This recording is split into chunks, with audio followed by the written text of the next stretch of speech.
ce genre de petite fontaine. Vous faites ça au matin, vous mettez au frigo. Quand les invités arrivent, barbecue, au lieu de mettre de l'eau à table, vous mettez ça, les gens viennent se servir, c'est aussi rafraîchissant, même plus intéressant. Il y a un moyen. Parce que comme les barbecues sont un peu plus gras, l'acidité va venir couper un petit peu le gras du barbecue. C'est digeste en fait. Hein. On mange un peu plus. Donc voilà. Et alors ce que je peux vous faire aussi déguster, c'est des cocktails, des cocktails sans alcool. D'accord, des virgin cocktails. Donc est-ce que vous êtes intéressé? Oui. Alors, je vous reprends tout de suite. Toujours en recherche? Alors, c'est pas mal du tout. Les verres, ils sont pas mal. On va corriger ensemble. On va mettre les deux fourchettes du même côté. D'accord? On va mettre le couteau ici.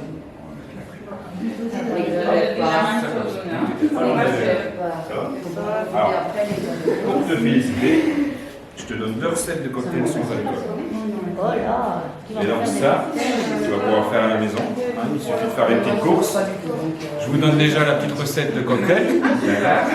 Et alors, donc en fait, vous avez le choix entre des cocktails. Je vous explique. Vous avez le Virgin Apple Ginger, d'accord, qui est un petit peu de jus de pomme avec du ginger beer, d'accord. Donc c'est totalement sans alcool. Et vous avez la Pina Colada, mais version sans alcool aussi. Alors, dites-moi, Pina Colada combien? Comme ça, je vais 1, 2, 3, 4. Ok, on va faire 4 Pina Colada. Je prends les Pina Colada, c'est cela. Et alors, le Virgin Apple Ginger, combien? 1, 2, 2 personnes. Là, tu peux prendre la cruche et me verser 2 verres de ginger, donc la cruche qui est là. Voilà. Sans bon. Et donc, du coup, ça, c'est des choses à la faire. J'ai pas compté. Non, c'est les jeunes qui ont raté. Ça, C'est là, ils seront allés chez ce soir. Ça, tu peux déjà servir les deux. Donc ça, c'est le Virgin Apple Ginger. Il va nous servir avant. C'est qui a pris le... J'attends. Merci. Voici. Voilà.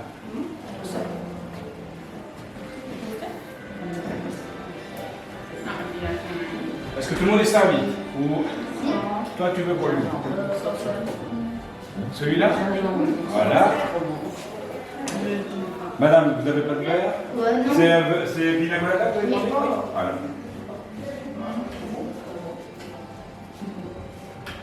Et non, ça tu as quelqu'un d'autre qui va parce que ici, ils sont en train de boire un petit verre, ils les emmènent en culture, et après je leur montre et je les laisse avec eux.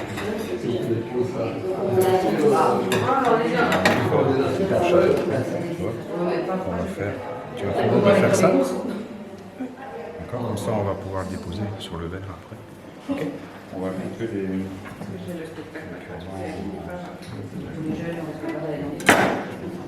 Et après ça sera plus simple.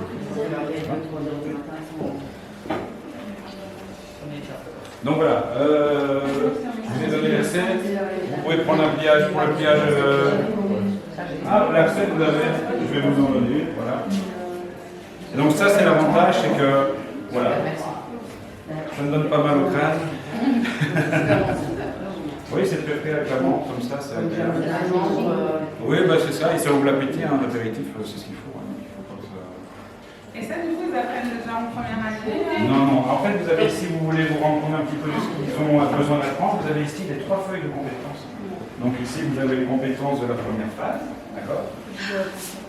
Puis deuxième phase, et ici la troisième phase. Donc ça vous donnera l'occasion un petit peu de voir un petit peu. Donc il y a les compétences seules qui sont obligatoires pour la réussite pour passer de phase. Donc, chez nous, on ne parle plus en année, on parle en phase.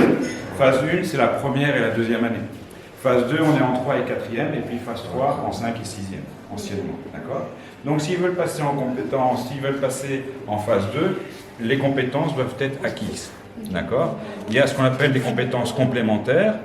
Voilà, ben, s'il s'en sort bien dans celle-là, ben, on va pousser le jeune un peu plus haut, mais elles ne sont pas certificatives. C'est-à-dire qu'on ne va pas s'empêcher de lui apprendre des choses, parce que s'il apprend, tant mieux, mais on ne le jugera pas sur ce qu'il aura appris là, à ce moment-là. Ce qui est vraiment important, c'est que celle-là soit complète. Et donc, en gros, c'est une évaluation qu'on fait à chaque bulletin.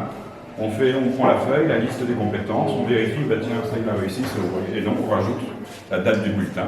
Et une fois qu'il a tout, bah, entre guillemets, là, on commence à attaquer les compétences complémentaires. Et si plus, on pousse. C'est l'avantage, c'est que nous, on a un enseignement avec des petites classes. Donc, on peut faire assez facilement du cas par cas. C'est un grand avantage pour nous. Et puis, bah, le pousser le plus haut possible. En fonction de la motivation, en fonction de son apprentissage, de son envie, de son humeur. Et voilà, il y a des jours où ce sera peut-être un peu moins fort, des jours un peu plus forts, mais on respecte.